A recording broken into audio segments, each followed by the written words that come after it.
మోడీ ఒక non బ్రాహ్మణ్గా prime minister కావటము అనేది ఆ రోజులలో పార్టీని బలోపేతం చేయడానికి అవసరమైంది. హిందుత్వాన్ని కాపాడి మోడీని ఉపయోగించి హిందుత్వాన్ని ఎస్టాబ్లిష్ చేసుకొని సనాతన ధర్మాన్ని ఎస్టాబ్లిష్ చేసుకొని ఆ విధంగా ఏంటిది అని అంటే చేసుకోవటానికి మోడీని ముందు వరుసలో పెట్టినట్టుగా ఉంది. కానీ మోడీ ఒకసారి ముందుకొచ్చిన తర్వాత ప్రధానమంత్రి అయిన తర్వాత కేవలం ఆయన హిందుత్వం వరకే సనాతన ధర్మం వరకే లేక పరిమితమైనట్టుగా కనిపించలేదు. ఆయన బీజేపీ మీలో ఉన్న అగ్రకులాల మీద ఆధారపడి లేదా ఆర్ఎస్ఎస్ మీద ఆధారపడి ఎప్పటికప్పుడు చేతులు కట్టుకొని నిలబడే వ్యక్తిలాగా ఉంటాడని ఏమన్నా అనుకొని ఉండవచ్చు. కానీ ఆయన స్వతంత్రంగా ఆ పరిపాలన ఒకసారి గెలిచి 2 సార్లు గెలిచి 3వసారి కూడా గెలిచేటప్పటికీ ఆయనకు కొన్నిసార్లు స్వతంత్రంగా నిర్ణయాలు తీసుకునే అలవాటు పెరిగిపోయింది. అడగకుండానే కొన్ని నిర్ణయాలు తీసుకునే అలవాటు వచ్చేసినట్టుంది. కాబట్టి ఇంకా పార్టీలో కూడా అనేక రకాల మార్పులను ప్రవేశపెట్టడం జరిగింది. ఆయనే ఒక ఓబీసీ లేదా నాన్ బ్రాహ్మణ్ ప్రైమ్ మినిస్టర్గా రావటం జరిగింది. ఆయనతో పాటు రావటంతో రామ్నాథ్ కోవింద్ అనే ఒక ఎస్సీని మళ్ళీ రాష్ట్రపతిగా ప్రకటించడం జరిగింది.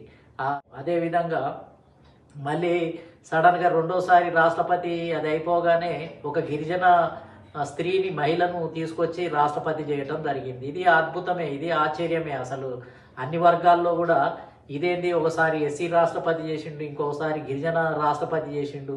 అదే జవహర్లాల్ నెహ్రూ పీరియడ్, ఇందిరాగాంధీ పీరియడ్లను అయితే లేకపోతే ముస్లిం మైనార్టీలన్నా ఉంటుండే, లేకపోతే బ్రాహ్మణ వర్గానికి సంబంధించినటువంటి వాళ్ళే రాష్ట్రపతులుగా ఎక్కువ మంది కొనసాగేవాళ్ళు.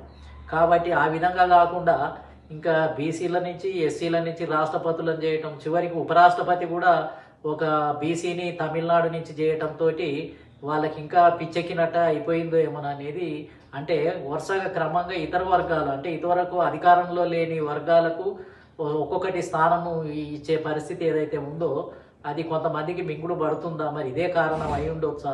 ఒక దశలో అయితే భారతదేశంలో ఏం కనిపించింది అని అంటే నాకు అసలు కాన్షీరామ్ గారు ప్రైమ్ మినిస్టర్ అయితే బహుజన సమాజ్ పార్టీ అధికారంలోకి వస్తే అసలు రాష్ట్రపతి ఒక బహుజనుడు, అదేవిధంగా ప్రధానమంత్రి ఒక బహుజనుడు, చివరికి చీఫ్ జస్టిస్ ఒక బహుజనుడు, ఉపరాష్ట్రపతి ఒక బహుజనుడు, లేకపోతే ఒక ముస్లిము, ఒక ఎస్సీ ఎస్టీ బీసీలు ఇట్లా ఉంటారేమో. నిజంగా మంత్రివర్గంలో ఎక్కువ శాతం మంత్రి కేంద్ర మంత్రులంతా బీసీలు ఎస్సీలుగా ఉంటారేమో, మహిళలు ఉంటారేమో. నిజంగా ఒక అద్భుతం కదా బహుజన సమాజ్ పార్టీ గెలిస్తే అని అనుకునేది. కానీ విచిత్రం ఏంటిది అని అంటే బీజేపీ అధికారంలోకి వచ్చి 2వ టర్మ్కి వచ్చేటప్పటికి అసలు భారతదేశంలో అది అగ్రకులాల పార్టీ కావచ్చు, అందులో అధికారాలు నిజమైన అధికారాలు రాష్ట్రపతికి లేకపోవచ్చు కాక. కానీ ఏం జరిగింది అని అంటే చివరికి మేము బీఎస్పీ ద్వారా జరుగుతాయి అనుకున్న మార్పులు బీజేపీ అధికారంలో ఉండంగానే మొత్తం ఏంటంటే కాంగ్రెస్ పార్టీ ద్వారా జరుగుతాయి అనుకున్న మార్పులు కాంగ్రెస్ పార్టీ ద్వారా జరగకుండా బీజేపీలనే ఒక వ్యక్తి ఏమో ప్రధానమంత్రి, ఒక వ్యక్తి ఏమో రాష్ట్రపతి, ఒక వ్యక్తి ఏమో చీఫ్ జస్టిస్ గవాయి చీఫ్ జస్టిస్గా ఉన్నప్పుడు నిజంగా చీఫ్ జస్టిస్ కూడా ఒక దళిత వర్గానికి ఉన్నప్పుడు చాలా సంతోషం అనిపించింది. ఇది కదా అసలు ఈ భారతదేశంలో ఈ కాంబినేషన్ తోటి కొన్ని సంవత్సరాలు ఉండాలి కదా, అప్పుడప్పుడు ఇలాంటి పరిణామాలు కూడా జరగాలి కదా. ఉపరాష్ట్రపతి కూడా ఒక బీసీ సమాజానికి సంబంధించి, అదేవిధంగా భారతదేశంలో కూడా ఒక 2 రాష్ట్రాలకు 3 రాష్ట్రాలకు గిరిజనులు ముఖ్యమంత్రులు ఉన్నారు ఇప్పుడు. అదేవిధంగా ఒరిస్సాకు గిరిజనుడు, అదేవిధంగా జార్ఖండ్, ఛత్తీస్గఢ్ ఇవన్నిట్లలో గిరిజనులు ముఖ్యమంత్రులుగా ఉండే పరిస్థితి కొన్ని రాష్ట్రాలలో, ఈశాన్య రాష్ట్రాల్లో గిరిజనులు ముఖ్యమంత్రులు అవుతున్నటువంటి పరిస్థితిని చూస్తూ ఉన్నాం మనం. అదేవిధంగా మధ్యప్రదేశ్లో ఒక బీసీ మోహన్ యాదవ్ అని ఆయనను ముఖ్యమంత్రిగా పెట్టినటువంటి పరిస్థితి. నిన్నగాక మొన్న బీహార్లో కోహిరీ కమ్యూనిటీ అని బీసీ కమ్యూనిటీలో ఒక ప్రధానమైనటువంటి కులము, దాని నుంచి ముఖ్యమంత్రి బీజేపీ నుంచి ముఖ్యమంత్రిగా పెట్టడం జరిగింది. ఢిల్లీ ముఖ్యమంత్రి కూడా ఒక మహిళ, ఒక బీసీ వర్గానికి సంబంధించిన మహిళ అని తెలిసింది. అదేవిధంగా హర్యానాలో ఒక ఎంబీసీ ముఖ్యమంత్రి. అదేవిధంగా అనేక రాష్ట్రాల్లో అసలు ఊహించలేకపోతున్నాం. అసలు ఒక బీజేపీ ప్రభుత్వము సెంట్రల్లో ఉండి రాష్ట్రాలలో ఇటువరకు వెతుక్కునే వాళ్ళం మేము. కాంగ్రెస్ హయాంలో నెహ్రూ ఇందిరాగాంధీ పీరియడ్లో బీసీలు ఎవరు అని అంటే ఎవరో ఒకరు, ఎవరు కామరాజు నాడారు, లేకపోతే దామోదరం సంజీవయ్య అని 2-3 పేర్లు చెప్పగానే ఆగిపోతుండే.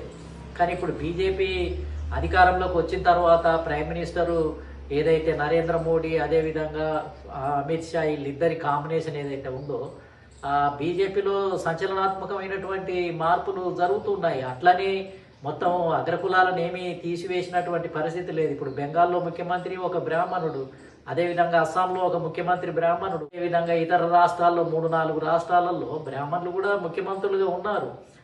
కేంద్ర మంత్రివర్గంలో కూడా ముఖ్యమైన శాఖలన్నీ కూడా బ్రాహ్మణులకు కూడా ఉన్నాయి. వాళ్ళకి జనాభాకు మించే క్యాబినెట్ మినిస్టర్లు కూడా ఉన్నారు. బీసీలకు 27 మందిని 99 మందిలో 27 మందిని బీసీలను కూడా కేంద్ర క్యాబినెట్లో చేర్చినటువంటి పరిస్థితి ఉంది. కాబట్టి జనాభా లెక్కల సేకరణ కూడా ప్రకటించడం జరిగింది. కాబట్టి